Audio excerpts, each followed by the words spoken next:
Estrategia, un nuevo podcast en donde estaremos hablando de marketing, negocios y crecimiento personal. En este primer capítulo tengo a una invitada muy especial para mí porque no solamente es mi abogada de confianza, sino que es una amiga muy querida desde hace muchos años. Esta noche tenemos a Leticia Flores. Ella es abogada corporativa, especialista en Derecho Empresarial y Cumplimiento Normativo. Y actualmente se encuentra a punto de graduarse de su MBA en el EGADE Business School. Pero cuéntanos, Leti, ¿cómo llegaste a ser abogada? O sea, ¿qué te llevó ahí? Bueno, muchas gracias por la bienvenida. También profundamente aprecio esta invitación. Yo empecé a ser abogada, bueno, primero por tradición familiar. Sabes que casi todos los abogados siempre somos muy leales a lo que vemos desde niños. Son como esas profesiones como que todos son médicos, todos son abogados. Ah, mira, no sabía. Ajá. Y bueno, el derecho corporativo llega a mí porque como parte de las prácticas de la universidad, me tocó empezar a hacer estas prácticas en una empresa. Fui muy afortunada porque llegué a una empresa transnacional, entonces mi primer contacto con el derecho fue el derecho corporativo. Allí fue obviamente donde empiezo yo a ver todo lo que tiene que ver con la compañía y esto abarca muchas áreas, sobre todo el área de marcas, propiedad industrial, que es un tema súper interesante que para mí es fundamental en los negocios. ¿Y cómo llegaste a la parte del registro de marca? O sea, ¿fue algo que te interesó de repente o era parte como de lo que viste en la parte corporativa? Bueno, pues en la parte corporativa es algo indispensable. No hay un abogado corporativo que no conozca de marcas, o sea, es un tema que forzosamente debes conocer. Pero fíjate que más allá de que fuera forzoso, a mí me empezó a gustar mucho el darme cuenta que hablar de marcas es no nada más una solicitud. Tiene mucho que ver con todo lo que representa el valor de la compañía, de los negocios. Y a mí me parece interesantísimo cómo de una idea surge un concepto y de un concepto se desarrolla un negocio. Entonces, por eso es que a mí me encanta el derecho marcario. Ah, qué padre. Y en todos estos años, ya nos comentaste, ¿cuántos años tenías de carrera? Tengo 14. 14 años. Bueno, en todos estos 14 años, ¿cuál ha sido tu desafío más grande? O sea, ¿y qué aprendiste de eso? Pues mira, desafíos hay todos los días. Realmente a veces no tiene que ser un desafío muy grande para hacer algo bastante detallado y de cuidado. Bueno, pero el que tú digas así como el que más te marcó, vamos a decir. Bueno, pues fíjate que cuando yo empecé, realmente para mí era muy sencillo y de hecho era lo que me gustaba de las marcas, que vas, presentas la solicitud y listo, ¿no? Te olvidas 6 meses hasta que te dan una respuesta. Y chao. Yo estaba en un despacho en donde me encomendaron a mí llevar un proceso de embargo de marca. Okay. Y fíjate que para mí eso fue como, wow, ¿no? Algo nuevo, porque yo vi ahí precisamente ya la aplicación tanto de la parte de litigio como la parte corporativa. Entonces, ¿pero cómo funciona un embargo de marca? Bueno, un embargo de marca, recordemos que las marcas son activos, las marcas tienen un valor. Sí. Ese valor, bueno, pues también se construye respecto a todo lo que conceptualiza la marca. Hay marcas famosas y cuando hablamos sobre todo de embargos, ya te estoy hablando de cuestiones que tienen que ver con asuntos grandes. Entonces, en ese momento me dice mi jefe, yo estaba empezando, me dice, bueno, te vas a hacer cargo de todo el proceso hasta el registro. Y pues yo te voy a decir la verdad, para mí era algo absolutamente nuevo. Y la marca sobre la cual se hizo el embargo, pues era una marca famosa. Entonces me marcó. ¿Mexicana o sí, mexicana. Me marcó muchísimo. Porque cuando yo vi esto dije, wow, esto pasa. Claro. Y en su momento lo ves en el libro. Pero ya cuando lo ves en la vida real, cuando tú eres el abogado que está allí realizando el proceso, al menos a mí me marcó muchísimo. Claro, me imagino. Sí, debe haber sido una experiencia como muy increíble, ¿no? Totalmente. Sí. ¿Y qué más? O sea, bueno, contrario a esta pregunta, o sea, ¿qué es lo que más has disfrutado? O sea, ¿cuál ha sido la mejor experiencia que has tenido en todos estos años? Bueno, te voy a contar una experiencia que para mí es muy significativa. Una vez tuve que ir a buscar unos documentos que eran unos documentos muy confidenciales, hablamos de derechos de autor.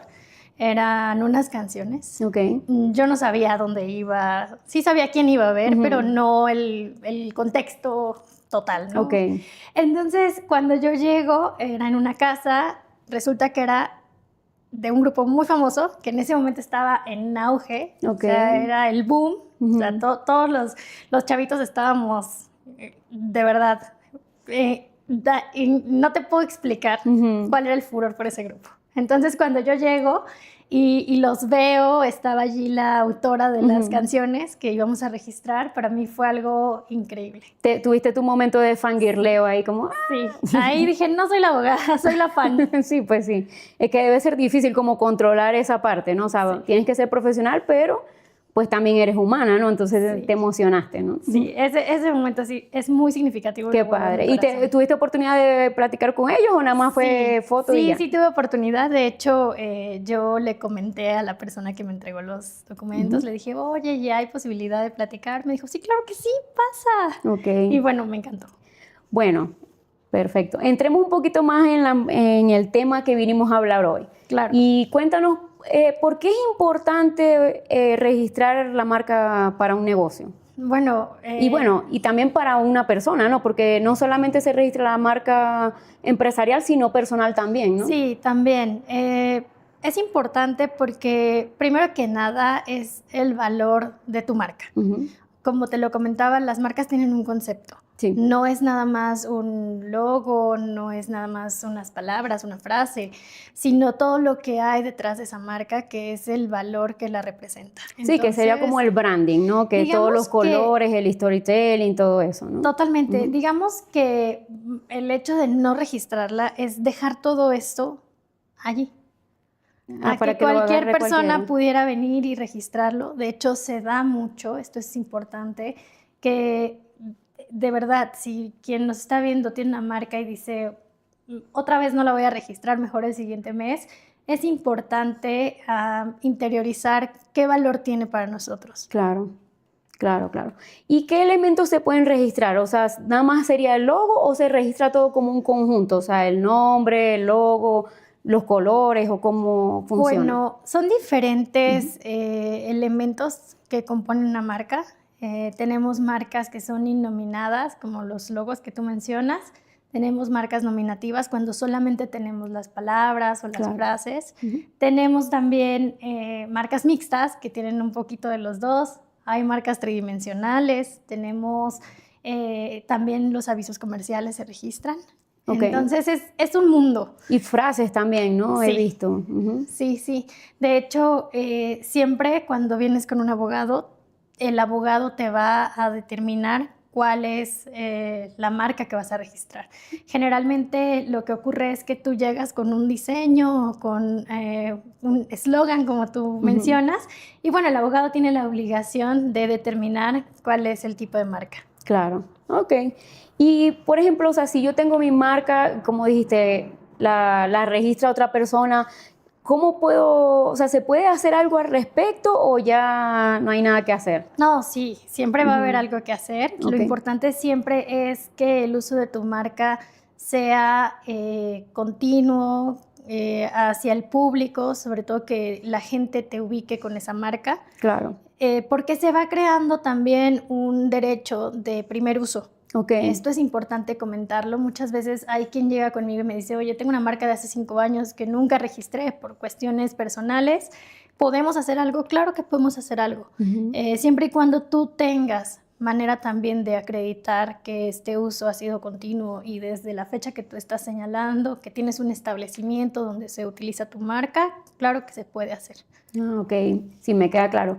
Tengo una duda porque hace tiempo hubo un caso en Querétaro de un youtuber que, bueno, tiene un podcast y tal, y vamos a decir como que una chica con la que él hacía el podcast al principio, se pelearon, no sé, le robó dinero, pero ella fue y registró el nombre de él, o sea, no, que vamos a decir, él no tenía como una marca como tal, pero era su nombre, ¿no? O sea, ¿cómo ¿cómo puede ser posible esto? O sea, ¿cómo y qué se hace en ese caso? O sea, ¿qué podría haber hecho él para evitar eso? Bueno, aparte de registrarla, ¿no? Sí, bueno, cuando esto pasa, sí se tiene que iniciar un procedimiento.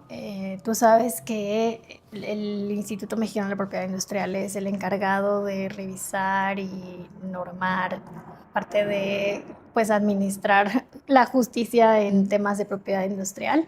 Entonces, cuando esto pasa, sí es importante que contactes a tu abogado, le comentes la situación. Desconozco cuándo fue esto que me comentas. La ley de la propiedad industrial ha sufrido varias reformas. Una muy importante la tuvimos en el año 2018. Actualmente, si tú registras un nombre que es famoso, como lo que me comentas, pues ya no puedes registrarlo. Antes sí se podía, ahora ya no. Yo no puedo ir y decir, quiero registrar a Michelle Obama. Ya no se puede, ¿no? Tendría que ser Michelle Obama para registrar. Justo, esa era la pregunta. O sea, solamente lo puede hacer la persona del nombre, ¿no? Cuando hablamos de cuestiones famosas. Pero cuando tenemos estas controversias que surgen a partir de un tercero que se quiere beneficiar de derechos marcarios que, por así decirlo, no le corresponden, y digo por así decirlo porque tú sabes que todo es un proceso. Claro. Y bueno, quien afirma tiene la carga de la prueba, entonces no basta con decir es mi marca, es mi nombre, sino que también tenemos que tener la probanza que nos lleve a obtener una resolución favorable. De ahí tan importante que te comento lo del uso, que sea un uso público, cotidiano, continuo, para que pues haya elementos de defensa. ¿Y cómo es más o menos, por encimita, el proceso de registro? Bueno, pues es un proceso muy sencillo. Te cuento que ahorita ya tenemos pues todo el instituto, la parte de marcas digitalizado, entonces es súper sencillo, y cuando digo es súper sencillo, créeme que es súper sencillo. Inclusive las personas físicas no necesitan una FIEL para poder hacerlo, con el puro CURP pueden realizarlo, hay que tener un correo, obviamente el CURP que te comento. Y el INPI tiene una plataforma que es bastante intuitiva, o sea, cualquier persona que quiera registrar su marca lo puede hacer. Es en internet, te metes a la página del INPI, creas tu usuario, tu contraseña y bueno, vas siguiendo los pasos, ¿no? Ahora, me dirás, si es tan sencillo, ¿por qué existen los abogados de marca? Bueno, pues existen porque atrás de un registro de marca hay muchos elementos que se tienen que considerar, como lo que te comentaba. ¿Qué tipo de marca es? ¿En qué clase vamos a registrarla? Tú sabes que tenemos marcas que son de productos, marcas que son de servicios, como tú me lo decías, marcas personales. Entonces, vale la pena que consultes al abogado marcario que conoce el tema para que te pueda orientar. A lo mejor tú dices, mira, yo lo registro, pero es importante siempre tener una asesoría. Claro, sí. Hay marcas que se parecen y que me ha tocado que hay personas que me dicen, oye, es que no me dan mi marca, es que ya lo intenté y me la regresan. Vale la pena tener esta asesoría para también saber qué elementos sí y qué elementos no. Claro, sí, justo te iba a preguntar, o sea, por ejemplo, si yo registro mi marca, pero lo hice mal, ¿qué pasa ahí? No, o sea, simplemente no te la dejan registrar o después puedes tener otras consecuencias. Si tú tienes errores en la solicitud, te van a prevenir. O sea, si hay algo que no está claro o que no se entiende, la autoridad tiene la obligación de prevenirte y te va a pedir una aclaración. Hay casos en los que la determinación es estricta y por elementos básicos no te la aceptan y te la desechan. Entonces, ahí habría que distinguir cuál es el error, pero sí generalmente te previenen para que tengas la consideración que te faltó. Claro, bueno, menos mal, ¿no? Porque sí, sobre si todo no... en temas a veces de pagos, que pagamos una cantidad que no era, entonces sí te dicen, oye, está mal tu pago. Claro, qué bueno. Y por lo menos en este caso, o sea, ¿has visto, te ha tocado trabajar con emprendedores que han intentado registrarlos ellos y después vienen contigo arrepentidos? O sea, ¿cuál es el error como más común que has visto que cometen? Bueno, pues mira, creo que cuando estamos emprendiendo, todos queremos hacer una reducción de costos significativa. Entonces tú dices, no voy a pagar una asesoría legal que me va a costar hasta el triple o el cuádruple de lo que cuestan los derechos de registro, lo hago yo. Entonces me pasó justamente en alguna ocasión una persona que ya tenía 6 solicitudes rechazadas. Entonces, y realmente era una cuestión de detalle sobre los servicios en los cuales estaba declarando el registro, lo estaba solicitando. Le hice el ajuste, le dije, mira, es por esto que no te la están registrando. listo, ¿no? Y De ya hecho, yo están. le dije, mira, solamente te doy asesoría, no la voy a registrar yo. Tú ya conoces, digo, 6 veces de registro, obviamente ya conocí el proceso. Claro. Y pues son cuestiones que a veces son meramente técnicas. Sí, claro, sí, cualquier detallito te puede atrasar, ¿no? ¿Cuánto tiempo perdió en en esos 6 intentos, no sabes? Mira, de hecho, cada registro de marca tiene un periodo de respuesta por parte de la autoridad aproximadamente de 4 a 6 meses. Uy, ok. Hay algunos registros que son muy rápidos y a los 4 meses, inclusive antes, ya están listos, pero hay registros que inclusive se van más allá de esos 6 meses, 8 meses. Órale. O sea, ¿y esa persona cuánto perdió entonces? Sí, ya Más de 2 años, no sé, o ya tenía sea. un tiempo considerable. Sí. ¿Y tienes algún caso que sea interesante de compartir o alguna anécdota que te haya pasado allí? ¿Registrando marcas? Sí, o con alguna marca en específico, marcas grandes o marcas pequeñas. Wow. Pues mira, alguna vez tuve un tema de una marca famosa, Ujú. que ojalá la pudiera decir, pero no puedo. Ujú. Una marca de restaurantes, Ok, son famosos, cadena de comida japonesa. ok. Entonces ellos tenían registrado como marca parte de su nombre.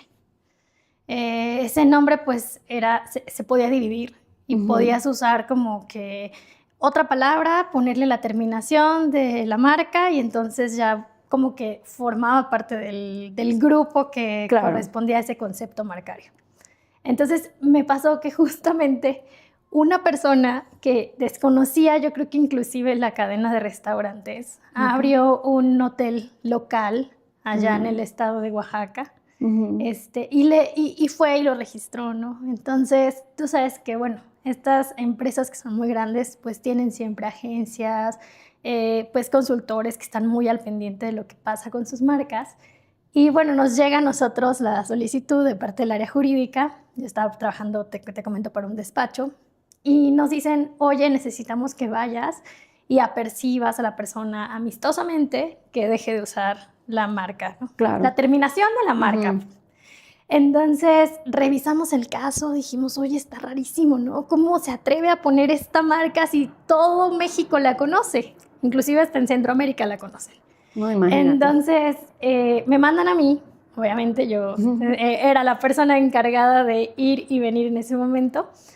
Entonces voy, llego y bueno, cuando voy con la persona que me acompañaba, vamos viendo que pues era una zona muy sencilla, muy humilde. Realmente el tema pues no venía en un sentido que nosotros viéramos que la persona estaba siendo aprovechada. Ujú. Entonces fuimos, realizamos el procedimiento que pues el cliente nos había encomendado, trajimos el contacto, la persona súper amable, nos dijo, claro que sí, yo les colaboro, es más, ahora mismo ya mando a quitar mi nombre, obviamente. Claro.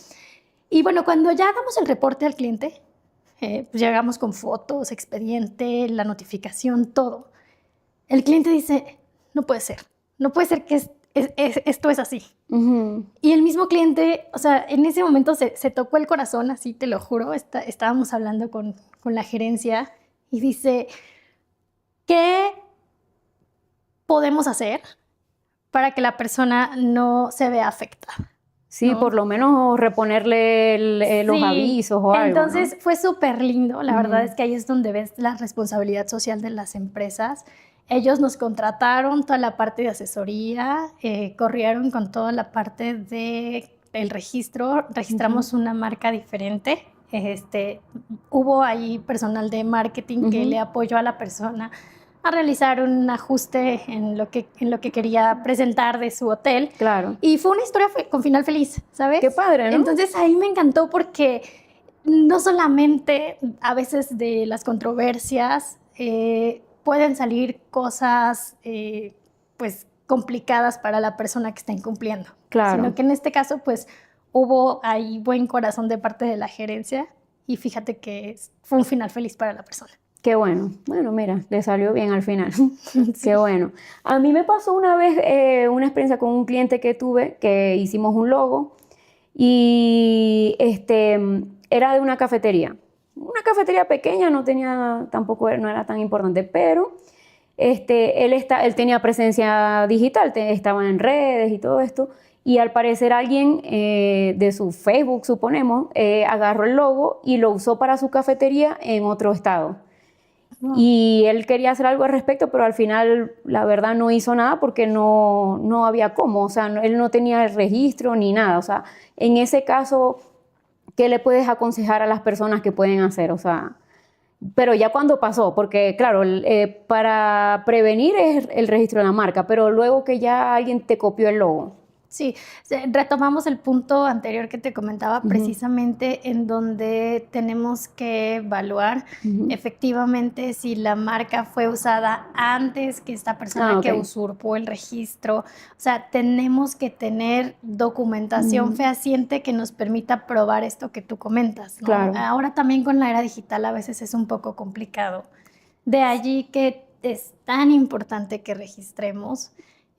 Hay procesos que prosperan, sobre todo cuando hablamos de negocios que sí efectivamente están usando la marca, que es probado, que es público, que tenemos manera de acreditarlo. Sí, pero en ese caso que no era tan reconocida la marca, porque en verdad era un café que acababa de abrir, ponte, tenía 1 año, no estaba en Tlalnepantla, no tenía tanta fama, vamos a decirlo así. Y, o sea, ¿cómo hacen ellos para comprobar? Porque no tenían, en realidad no tenían mucho cómo comprobarlo. O sea, fuera de la fecha en que subieron la primera foto del logo, pero no sé si eso sirva o necesitas más. Sí, pues mira, lo veo complicado. Al final del día siempre hablar de este tipo de casos sin conocer completamente los hechos es complicado. A veces tener una tendencia y decirte, no, si tu amigo estaba en lo correcto, las personas que lo usurparon estaban haciendo lo incorrecto. Tú sabes que siempre tiene que haber un proceso y es súper importante documentarlo. Tú me dices, había una publicación. Bueno, la autoridad tendría que valorar esa publicación. O sea, también tiene mucho que ver la expertise del abogado que te va a defender, cómo va a presentar estas pruebas. O sea, hay pruebas digitales que son documentales electrónicas y tienen una naturaleza muy específica y al momento en que se presentan en un proceso y al momento en que se desahogan tienen un tratamiento especial. Si el abogado que va a realizar el proceso no ejecuta bien esas probanzas, pues obviamente podría venir en detrimento del cliente. Sin embargo, hay procesos que prosperan y también tienen mucho que ver con la expertise de la defensa. Creo que es importante como volver a recalcar que registren sus marcas. Sí, yo no me animo a decirte, tu amigo hubiera perdido, no conozco el caso, pero si lo vemos de una manera muy superficial y desde fuera diciendo, mira, los elementos con los que contamos son mínimos y la parte contraria tiene más elementos, lo veo complicado. Claro. Entonces, de allí sí te doy la mano en el sentido de registren, porque también me he encontrado yo con casos lamentables en donde pues hay mucha innovación, hay mucho diseño y desafortunadamente hay veces que, como tú dices, las personas no tienen esta forma de documentar el uso de las marcas. Entonces también esto conlleva un proceso legal y no todo el tiempo las personas van a tener la oportunidad de ir a un proceso legal para defender una marca que a lo mejor se pudo haber evitado nada más con el registro. Claro, sí, al final llegando a ese proceso muy capaz y gastas mucho más recursos que si inicialmente lo hubieses registrado y ya, ¿no? Y bueno, y el tiempo también. Claro, sí. Pero bueno, mira, te voy a hacer una ronda rápida de preguntas, a ver, para conocerte un poquito más. Bueno, ¿qué libro te marcó? El hombre en busca de sentido. ¿Y por qué? De Viktor Frankl. Pues fíjate que llegó ese libro a mí por casualidad. De hecho, me lo encontré en la calle. Ah, ok, qué loco. Y me lo encontré. O sea, sí fue casualidad. En un momento que yo estaba pasando una situación personal complicada. Entonces, para mí eso fue como que el universo hablándome, y fíjate que ese libro me marcó mucho. No lo conozco, no lo he leído, pero de más o menos de qué trata, o sea, qué te dijo. Súper interesante, léanlo. Ok, sí, Víctor lo voy a Frank buscar. es el padre de la logoterapia y él, esta historia narra su experiencia en un campo de concentración, en donde precisamente es buscarle sentido a tu vida. Mira, y te llegó un momento que... Me llegó un momento difícil. Mensajes del universo. Y yo sí creo que me lo mando el universo. Sí, seguro. O sea, cuando pasan esas cosas yo también creo. O sea, pero bueno. A ver, cuéntanos así, una frase que te inspire. Fíjate que hay una frase que yo construí y me encanta porque dice, quizá mañana sea muy tarde para haber hecho lo que pude haber hecho hoy.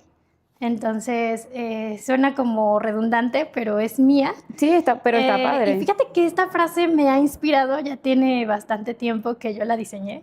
Y tiene mucho que ver con mi profesión, tiene mucho que ver con lo que hago todos los días. Claro. Y quizá mañana sea muy tarde, es importantísimo, porque tú sabes que a los abogados los términos legales nos apremian. Sí. Pero también la toma de decisiones. Entonces, para mí es algo en lo que siempre medito y digo, ¿qué puedo hacer hoy? Que puedo ir un paso más adelante de lo que pueda pasar mañana. Órale, está súper padre y la verdad que pues sí, es muy real. Ese es como un mantra, ¿no? Que tú tienes, que tú te hiciste. Eso es muy importante tener mantras. O sea, yo después te voy a contar los míos. Sí. A ver, cuéntanos algo que todos deberían hacer al menos una vez en la vida. Algo que Volar en globo. Volar en globo, sí. Okay. Sin miedo al éxito. Sí. ¿Por qué? ¿Cómo fue tu experiencia? ¿Dónde? ¿Cuándo? Cuéntanos todo. Bueno, lo mío fue en Teotihuacán. Okay. Fue una experiencia, yo tenía mucho miedo, la verdad. Me imagino. Honestamente, tenía mucho miedo. Pero fíjate que padrísimo, porque es cuando rompes ese miedo y entonces te das a la experiencia y a mí me marcó. O sea, el ver la inmensidad, pero de una manera cercana. Claro. Fue algo que me pareció impresionante y se los recomiendo mucho. Ay, qué padre, suena muy bien. Lo voy a intentar, todavía no lo he hecho. Sin miedo. Es que a mí me dan mucho miedo las alturas, entonces todas esas cosas como que les he huido. Y el único reto que he hecho así, que bueno, creo que está bien también, el de, ¿cómo se llama? Que cuando te lanzas, es que tienen como un hilo, no es un hilo, pero... la tirolesa. En tirolesa, es que aquí tiene otro nombre. Ajá. Cuando te lanzas en tirolesa, entonces, fíjate que estuve en Puerto Rico y hablando con gente, porque fui sola y me tocó conocer gente, casi es. Y hablando con un muchacho, me estaba contando que su abuelita de 80 y pico de años se lanzó de la tirolesa más grande de Latinoamérica, que está allá no sé si era en Puerto Rico o en Costa Rica, en algún país por ahí. Y eso me inspiró y dije, oye, órale, si esa señora con esa edad puede vencer sus miedos, porque él me estaba contando que también le daba mucho miedo y tal, pero que bueno, lo hizo, me mostró los videos y todo. Yo dije, bueno, pero si esa señora pudo, yo también puedo. O sea, y es más, voy a llegar a México y eso es lo primero que voy a ir a hacer. Wow. Y efectivamente, empecé con una pequeña que está en el Estado de México por Tepoztlán o Tepozotlán. Sí, bueno, hay dos, hay Tepoztlán y Tepozotlán. Bueno, el que está por Cuautitlán. Hasta el norte. Tepozotlán. Tepozotlán. Es que siempre me confundo con los nombres. Fui allí y ya después en Chiapas también me lancé en otra tirolesa, entonces ya ahí vamos venciendo los miedos. Puedes vencer el miedo a subirte. Sí, claro. Mira, a ver, no sé si tú has visto las marcas personales. O sea, yo ahorita estoy tratando de tocar mucho ese tema, me interesa mucho, y no sé si tengas una marca personal que admires. Ay, bueno, yo admiro mucho a Barack Obama. O sea, ¿qué te puedo decir? No, pero cuéntanos por qué. Bueno, pues yo siento mucha afinidad por la comunidad afro. Sí. Y en ese sentido, para mí fue magnífico la llegada de Barack Obama a la presidencia de este país tan importante. Sí. Y créeme que esto viene también de romper con muchos pues cánones que a veces indirectamente la sociedad pues construye. Y para mí todo lo que significó ese triunfo de Barack Obama y su liderazgo es algo que al menos como persona me inspira bastante. Sí, claro. Sí, definitivamente fue algo histórico y muy importante. A ver, ¿qué prefieres? Bueno, esa pregunta fue muy profunda y ahora vamos con una que no tiene nada que ver, pero bueno, ¿prefieres té o café para trabajar? Para trabajar, café. Ajá. Café siempre, ¿verdad? Sí, claro. ¿Cuántos cafés te tomas al día? Generalmente 5. ¿Tanto? Sí, ¿Pero chiquitos o grandes? No, chiquitos. Ah, bueno, por lo menos. No, yo máximo 2, ya más de 2 no puedo porque si no me pongo muy eléctrica. Ok. Y bueno, ya para cerrar, ¿qué consejo le dirías a alguien que está construyendo su marca? Bueno, pues primero que conceptualicen. Esa es la parte más importante. Digo, no solamente te lo va a preguntar el diseñador, también te lo va a preguntar el abogado cuando vayas a registrar. Claro. Y entonces fíjate que esta conceptualización de marca es lo que le da el sentido a tu emprendimiento. Okay. Ese sería para mí el consejo número 1 en cuestión de construcción de marca y obviamente registrarla. Sí, sí, claro, ahí entraría la parte del branding, ¿no? O sea, cuando ya defines como la personalidad de tu marca, ¿no? O sea, como eso sería el branding, ¿no? Ya llevarlo y luego registras, ¿no? Claro, y te voy a decir por qué es importante conceptualizar. O sea, muchos dirían, oye, ¿qué tiene que ver un registro de marca con conceptualizar? Tiene mucho que ver. Sí. Porque hay veces que te van a poner a lo mejor una oposición de marca, porque dicen tu marca es similar a lo mejor en frases o en alguna palabra. Entonces, el abogado que va a presentar la contestación a esa anterioridad tiene que defender la marca. Claro. Y muchas veces también se defiende con concepto. Con el concepto. Ajá, okay. O sea, conceptualizando, ¿no? Mira, estas pizzas son de tal concepto y estas son distintas. Sí, como el porqué de las cosas, de los elementos, o sea, sí, todo el significado. Eso es algo que yo he descubierto a través de la experiencia que es muy valorado y muchas veces no vemos ahí. Ok, sí. Y bueno, ¿dónde te puede conseguir la gente? Si bueno, contactar. Tengo X, estoy como MX Abogada y tengo TikTok, el Leti Legal, Leti con doble T, Y. Ahí estoy. Perfecto, igual las vamos a poner por ahí en el video. Y bueno, muchas gracias por venir, Leti. No sé si tienes algo más que decir, pues un comentario final antes de irnos. Agradecerte mucho, de verdad. Para mí me siento muy honrada de estar aquí contigo en este espacio. Espero que después me invites a hablar de derechos de autor, que también me apasionan. Y sobre todo también temas de know-how, lo que viene siendo los secretos industriales. Sí. Hay mucho por ahí que revisar. Sí, no, definitivamente vas a tener que volver. O sea, de verdad también estoy muy agradecida porque hayas venido y aceptado mi invitación. Este es mi primer podcast y te elegí porque confío mucho en ti y me hace sentir confiada y eso era importante como para empezar este proyecto. Y bueno, como te digo, definitivamente vas a regresar porque, mira, tenemos miles de temas de qué hablar. Encantada, ya sabes que estoy para ti. Vale. Muchas gracias, nos vemos en el siguiente video. Adiós. Bye.